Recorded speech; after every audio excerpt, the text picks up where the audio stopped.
August 9th, 2001, a suicide bomber blew himself up in the Sbarro pizza parlor in downtown Jerusalem. 15 people were killed, among them a 15-year-old teenager, Malka Roth. With us now is her father, Arnold Roth. Arnold, thank you for joining us. I remember what it was like. I was here during the Second Intifada living in Jerusalem. I was also a father. The tension of knowing your children could be out, could be impacted. Take us back to, as hard as it is, that week, that day, and what it was like for you and your wife. It's important to say that we didn't see anything coming. At 2 o'clock on a hot Thursday afternoon, my wife called me at my work and was screaming into the phone saying there's been a pigua in the center of town and she can't reach the children. And then she was gone. She had hung up. We had an awful 12 hours after that. This happened at 2. We didn't find Malka until 2 o'clock in the morning. And along the way, every scene out of Dante's Inferno that you could conjure up was part of our lives. What we didn't know at the time was that it was all carefully planned. This was intended to murder as many children as possible. The pizzeria in the center of town was chosen because of the children that it attracted. And the man who blew himself up, who had no interest in suicide but in murder, knew exactly what he was doing because he was instructed by a young Jordanian woman who masterminded the whole thing. Right, I want to ask you about that because, of course, the emotional scars are still there and will never go away. But you mentioned this other Jordanian woman involved in this terror bombing. 20 years later, you are still seeking justice for this accomplice in the bombing. Yes, I have a hard time with the word accomplice, but of course everything you say is right. Or a planner or the spearhead. She was really the mastermind. Okay. In any event, she was 21 years old and she was in the same industry as you. She was a TV, on-camera performing artist. She read the news on a TV station in Ramallah called Al Istiklal, and she rushed from the scene, making no bones about the fact that she had no intention of dying, to Ramallah and read the news that night without giving any indication that it was she who did all of this. She was arrested not that long afterwards, put on trial, confessed to everything with, as I'm reliably told by the protocol and by lawyers that I've consulted, a huge smile on her face. She's very proud. Now we're going fast forward to 2020 and she's no less proud, but now she's free. She lives as a celebrity, as she has done since October 2011 in Jordan, where she is genuinely a VIP. And the fact that people watching this might not watch Arabic language television doesn't change the fact that she's a very big deal. Right. And I just want to mention you are still part of a campaign trying to get the United States, at least, to pressure Jordan to bring her to justice. It's all about the United States. My daughter had American citizenship, as all of my children do, because my wife is an American. There was a law that we discovered the existence of, and right after she returned to Jordan and then began, incredibly, running her own TV program every Friday for the next 5 years, I became incensed with anger, and after the first episode, got on a plane to Washington, consulted an expert lawyer. We went to the Department of Justice in Washington, and one of the first things that came out of my mouth was, this law has been on the book for years, and it's never, ever been implemented in the case of a murder of an American citizen in Israel. It's all about American citizens being murdered outside the territorial United States by terrorists. Well, we asked the DOJ to take this case on. They said they would. They said they wouldn't be able to update us.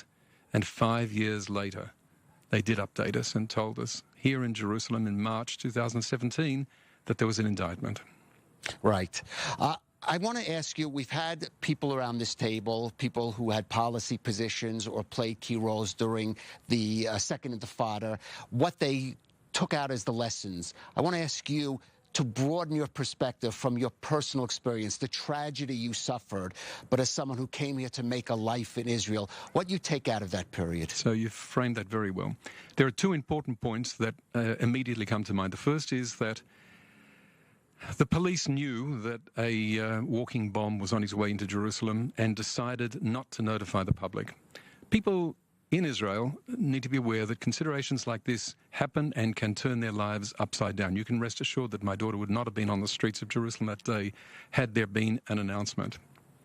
The second is that only a short time after she began serving 16 terms of life imprisonment, efforts began to get her released, and they culminated in the Shalit deal. And in the Shalit deal, 1,027 convicted terrorists, more than half of whom, this was never said in the news, never once, more than half of whom were murderers, were released. Since then, there have been numerous acts of murder committed by those same people having been released. So from a, if you like, policy standpoint, when you step back from all of the personal tragedies, there are some catastrophic failures of policy that most of the time Israelis are not even aware of. They've been induced to believe that this was all about releasing Gilad Shalit because there's no alternative and this is the Jewish tradition. There's much to be said about that, but it was certainly untrue then and even more untrue today. Arnold, we're sitting in a neighborhood, Abu Tor, which is half Israeli, half Jewish, half Palestinian. We're looking out behind us on Jerusalem, on Palestinian neighborhoods right next to Israeli neighborhoods. After what you experienced in the Second Intifada, do you see a path to peace, to coexistence between Israelis and Palestinians despite all these terrible scars? But without wanting to minimize in any way the trauma and the ugliness of what we've seen with our own eyes, the answer is absolutely and emphatically. I don't know anybody in the community of people who've lost loved ones to acts of terror who doesn't want to see peace. It's not going to come quickly, and it's not going to come without massive changes in lots of sets of knowledge and of behavior that affect both sides. But yes, it'll come. And I want to say that one of the things that we do as a family, my wife and I, is we have a charity called the Malka Foundation.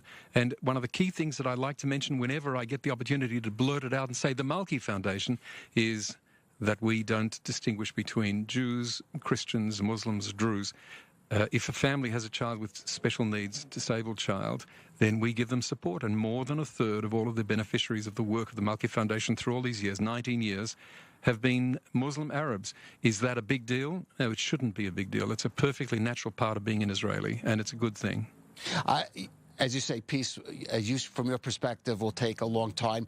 I'm just curious, the events that we've seen in the Middle East over the past month, the Abraham Accords between Israel, the United Arab Emirates, Bahrain, does that give you some hope, at least that Israel and even maybe the Palestinians maybe are back on the right track or moving to the right track? Right, so it's an excellent question, and my answer to it will have to do with my own experience. Not everybody is behind the Abraham agreements. And one of the parties that is absolutely opposed to them is Jordan. Jordan is everybody's favorite moderate Arab presence in the Middle East. The Jordanians enrage me, starting with the king and moving all the way through their political echelon and grassroots of their society. They're holding on to the murderer against every ethical, moral, and legal principle, as well as a treaty that they have with the United States. When they're against the Abraham agreements, I want everybody to know. I want people to understand where the realpolitik is taking us. It's not heading in a good direction. Right. And I just want to end on one note. Those were terrible days. We've gone through a period now. Jerusalem is a changed city. We don't see the terror attacks that we saw. There is this security barrier that's put up. Are you optimistic, looking at least just that what you experienced, what we all who lived in Jerusalem at that time experienced, won't happen again? Oh, no. Not at all. Don't feel the slightest optimism. What we need to do is to keep struggling for peace and for greater understanding. But if you take your eye off the dangers that are out there, it's going to come back, and one can't allow that to happen, which is why it's so important for me to try to beat into people's heads that terrorism has been misunderstood catastrophically by most countries in the world and certainly by our own government. All right, Arnold Roth, of course, may the daughter of your daughter Malka, continue to be a blessing, and you continue the work of the Malka Foundation. Thank you for joining us on this special broadcast. And we leave you right here in Jerusalem. This was ground zero of where the Second Intifada happened. And still, 2 decades later, Israel, the Palestinians, and the Middle East is still dealing with its consequences. Thank you for joining us on I-20.